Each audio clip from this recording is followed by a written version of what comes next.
좋은 날입니다. 오늘도 말씀 안에 승리하는 하루 되시기를 기도하겠습니다. 오늘 생명의 산 본문은 마가복음 14장 12절부터 26절입니다.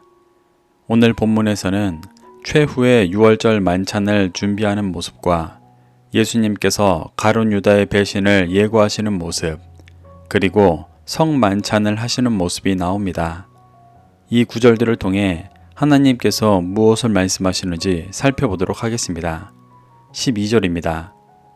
무교절의 첫날 곧 유월절 양 잡는 날에 제자들이 예수께 여짜오되 우리가 어디로 가서 선생님께서 유월절 음식을 잡수시게 준비하기를 원하시나이까 하매, 마가는 무교절의 첫날을 유월절 양 잡는 날이라고 설명하고 있었습니다. 엄밀히 말해 유월절 양 잡는 날은 무교절 이틀 전이었지만 유월절과 무교절의 구분을 엄격히 하지 않았던 유대의 문화 속에서 이렇게 기록한 것입니다. 마가가 양 잡는 날을 강조하고 있는 이유는 유월절 어린 양으로 돌아가신 예수님을 강조하시기 위함이었습니다. 이 유월절은 과거 이스라엘이 출애굽할 때 애굽의 장자들은 죽이시고 이스라엘의 장자들은 살리시며 애굽에서 벗어나게 했던 절기였습니다. 제자들은 예수님께서 왕으로 입성하신 유월절에 출애굽 때와 같은 초자연적인 역사로 로마에서부터 이스라엘을 구해내시고 새로운 이스라엘을 세우실 것을 기대하고 있었습니다. 그래서 예수님께 자신들은 어디에서 유월절 음식을 나누며 유월절 만찬을 보낼지 여쭈며 특별한 만찬을 기대하고 있는 것입니다. 이는 십자가를 지실 예수님의 일과 매우 다른 육신의 기대들이었습니다. 13절부터 14절입니다. 예수께서 제자 중에 둘을 보내시며 이르시되 성내로 들어가라. 그리하면 물 한 동이를 가지고 가는 사람을 만나리니 그를 따라가서 어디든지 그가 들어가는 그 집 주인에게 이르되 선생님의 말씀이 내가 내 제자들과 함께 유월절 음식을 먹을 나의 객실이 어디 있느냐 하시더라 하라. 예수님은 두 제자에게 예루살렘 성내로 들어가면 물 한 동이를 가지고 가는 사람을 만날 것이고 그를 따라서 그의 집 주인에게 예수님과 제자들이 함께 유월절 음식을 먹을 객실이 어디 있는지 물어보라고 말씀하셨습니다. 이는 마지막 유월절 만찬을 하나님께서 예비하시고 인도하시는 일이라는 것을 보여주는 것입니다. 예수님은 유월절 만찬을 통해 제자들에게 자신이 유월절 어린 양으로 드려주실 것을 나타내 주십니다. 그래서 만찬 장소를 찾는 과정에서부터 하나님의 계획과 섭리하심이 있다는 것을 보여주시며 예수님의 십자가 희생도 하나님의 계획과 섭리 안에 있다는 것을 보여주시는 것입니다. 15절부터 16절입니다. 그리하면 자리를 펴고 준비한 큰 다락방을 보이리니 거기서 우리를 위하여 준비하라 하시니 제자들이 나가 성내로 들어가서 예수께서 하시던 말씀대로 만나 유월절 음식을 준비하니라. 예수님은 제자들에게 예루살렘 성내로 들어가 물동이 든 사람을 통해 그 주인을 만나면 자리를 펴고 준비한 큰 다락방이 보일 것이라고 말씀하셨습니다. 유대인들의 다락방은 우리가 생각하는 작은 규모의 방이 아니라 맨 꼭대기층에 있는 큰 공간이었습니다. 그래서 예수님께서 승천하신 후 마가의 다락방에서는 120명의 사람이 모여 기도하기도 했습니다. 사람이 많이 몰리는 유월절에 이런 큰 다락방이 준비되어 있다는 것은 분명한 하나님의 인도하심이었습니다. 제자들은 이 예배하심 속에 예루살렘 성으로 들어가 예수님께서 말씀하신 대로 사람들을 만나 유월절 만찬을 준비했습니다. 17절부터 18절입니다. 저물매 그 둘을 데리시고 가서 다 앉아 먹을 때에 예수께서 이르시되 내가 진실로 너희에게 이르노니 너희 중에 한 사람 곧 나와 함께 먹는 자가 나를 팔리라 하신대. 예수님은 유월절 만찬을 나누시기 위해 예비된 곳에 12 제자를 데리고 가셔서 함께 앉아 만찬을 나누셨습니다. 그러며 제자 중 한 사람이 자신을 팔 것이라고 말씀하셨습니다. 여기에서 팔리라의 원어 파라디도미는 사람이나 사물을 다른 사람의 권세나 처분권에 넘겨주는 것을 의미합니다. 이는 제자 중 한 명이 예수님에 대한 처분권을 타인에게 넘길 것이라고 정확히 말씀하시는 것입니다. 10절부터 11절을 보면 유다가 이미 대제사장들에게 예수님을 팔아 넘기기로 한 상황이었습니다. 예수님은 이를 다 아셨지만 책망하지 않으시고 제자 중 한 사람이 자신을 팔 것이라고만 말씀하셨습니다. 그 이유는 가장 먼저는 예정대로 십자가를 지시기 위함이었고 끝까지 가룟 유다가 돌이켜 회개하기를 소망하셨기 때문이기도 했습니다. 이것이 모든 죄인을 향한 예수 그리스도의 사랑의 마음이었습니다. 19절부터 21절입니다. 그들이 근심하며 하나씩 하나씩 나는 아니지요 하고 말하기 시작하니 그들에게 이르시되 12 중에 하나 곧 나와 함께 그릇에 손을 넣은 자니라.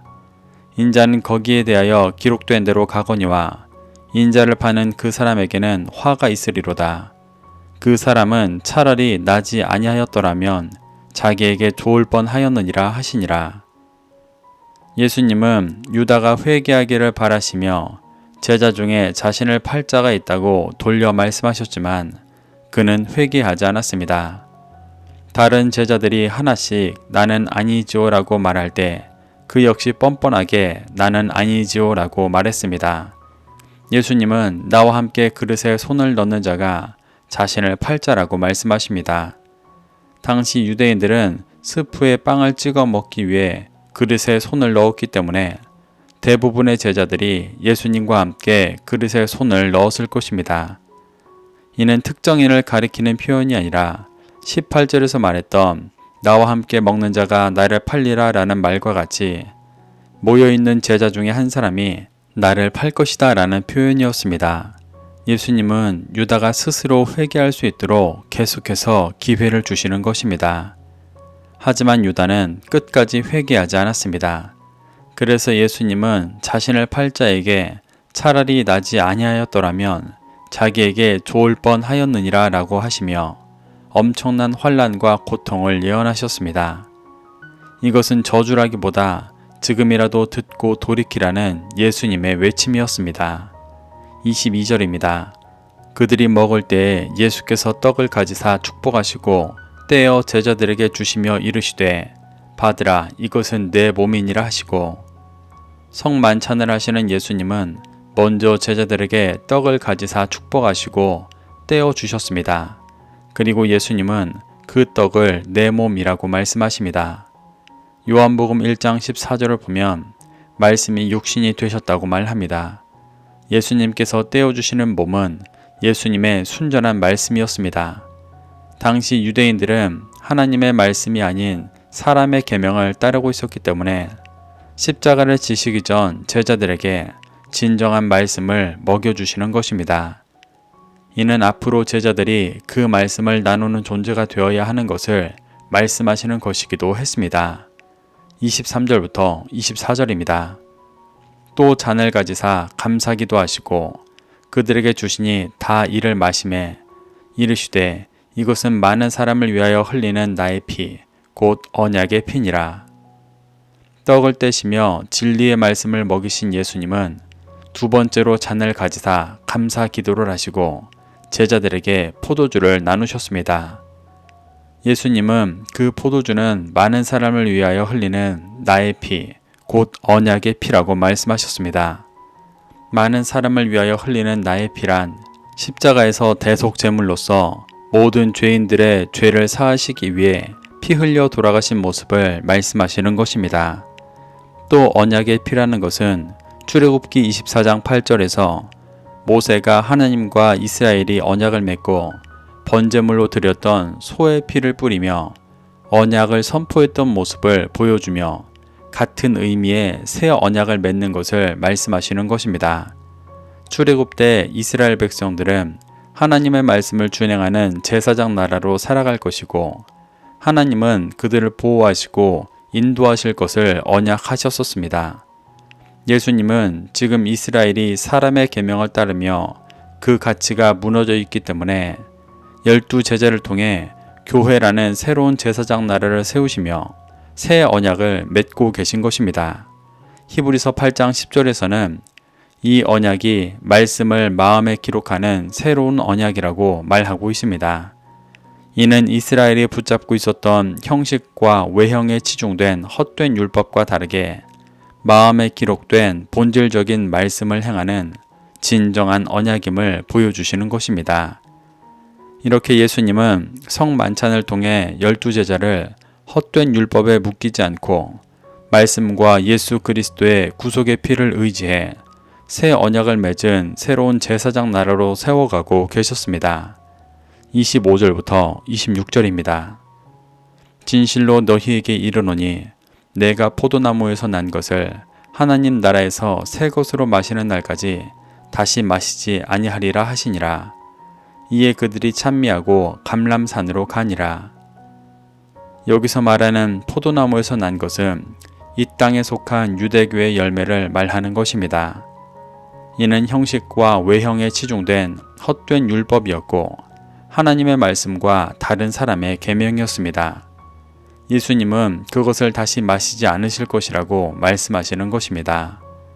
또 하나님 나라에서 새 것이란 포도나무에서 난 유대교의 열매와 대조적인 예수님께 나온 참된 포도주를 말씀하시는 것입니다. 예수님은 참된 포도주를 마시는 날까지 유대교의 헛된 율법을 상징하는 이 땅에서 난 포도주를 마시지 말아야 한다고 말씀하시는 것입니다. 이를 들은 제자들은 예수님을 찬미하고 함께 마지막 붙잡히시기 전 겟세마네 기도를 하셨던 감람산으로 갔습니다. 이렇게 예수님은 며칠 후 십자가에서 고난 받으심에도 제자들이 하나님의 계획과 섭리 안에 십자가를 지는 자신에 대해 깨닫고 예수님의 살과 피를 먹어 새로운 제사장 나라인 교회로 거듭날 수 있도록 인도해 주고 계십니다. 우리도 이러한 예수님의 모습 속에서 교훈받아 사람의 계명을 따라 신앙생활하던 중심이 있다면 깨닫고 회개하게 되시기를 소망합니다. 그래서 예수님의 살과 피만을 먹어 새 언약을 맺은 교회로서 진리의 빛을 비추는 삶을 살아가게 되시기를 축복합니다. 그 길만이 다시 오실 주님과 영원한 구원의 기쁨을 누리는 길인 줄을 믿게 되시기를 바랍니다.